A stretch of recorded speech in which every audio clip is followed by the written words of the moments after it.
Bismillahirrahmanirrahim.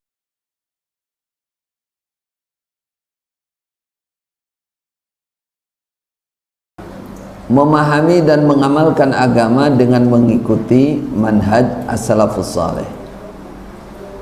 Caranya merujuk kepada kitab-kitab yang telah disusun oleh para ulama yang masyhur, dan di dalamnya memuat pemahaman salafus saleh seperti kitab-kitab tafsir, syarah-syarah hadis dan lain-lain.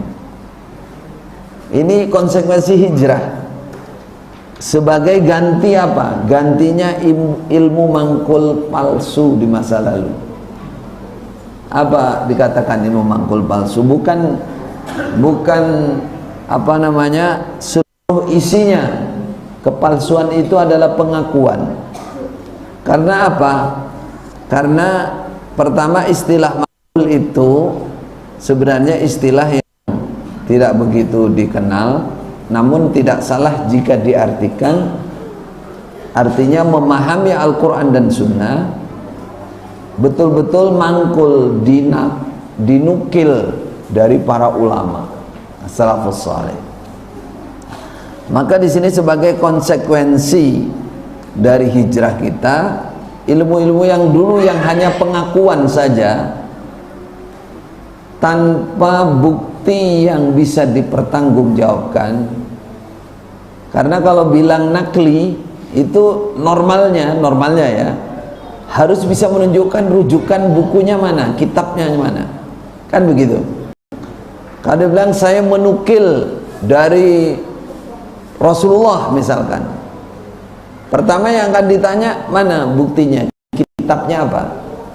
Saya menukil mangkul dari Khalifah Abu Bakar misalkan, dari Ibnu Abbas sahabat Rasulullah, dari ini kan harus ada, kan masanya sudah 1000 sekian tahun yang lalu.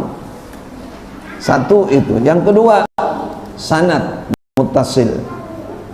Nah sekarang ngaji Quran yang kita bahas adalah penjabaran tafsir namanya.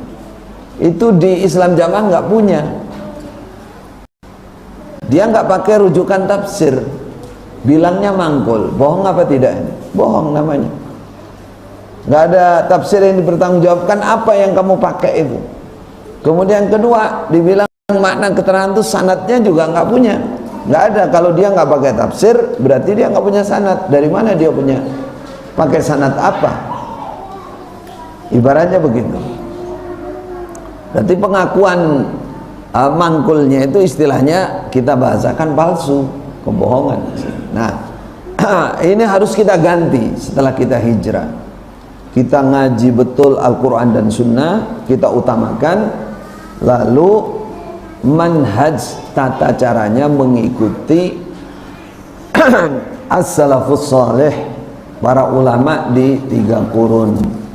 Di mana untuk membuktikan itu ya harus pakai tafsir yang masyhur, harus pakai syarah-syarah yang jelas. Contohnya di Masjidil Haram ada tafsir Ibnu Katsir dari dulu itu, dari zaman tahun 40 ya, 30 sampai 40 yaitu tafsir Ibnu Katsir itu.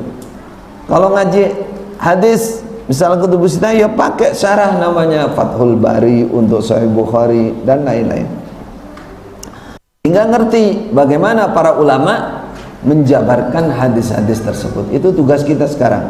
Ini khususnya bagi saudara-saudara yang dulu sudah mendalami ilmu. Setelah hijrah ini jangan berhenti. Sebagian gini, wah ternyata saya ini ketinggalan ilmunya, malu saya dengan misalkan ustadz-ustadz yang dulu pernah saya hina misalkan. Terus berhenti, nggak menambah ilmu. Ini namanya nggak ada konsekuensi hijrahnya. Hijrah itu sesuatu yang sudah dimulai, yang asalnya salah diluruskan lalu disemangati juga. Soalnya ada sebagian tutup buku himpunan, diikat, dikembalikan, Qurannya disimpan juga, terus habis itu leren, nggak ngaji. Ini nggak hijrah namanya nih menurut saya. Yang hijrah itu ngaji lagi, yang benar ngajinya gitu. Itu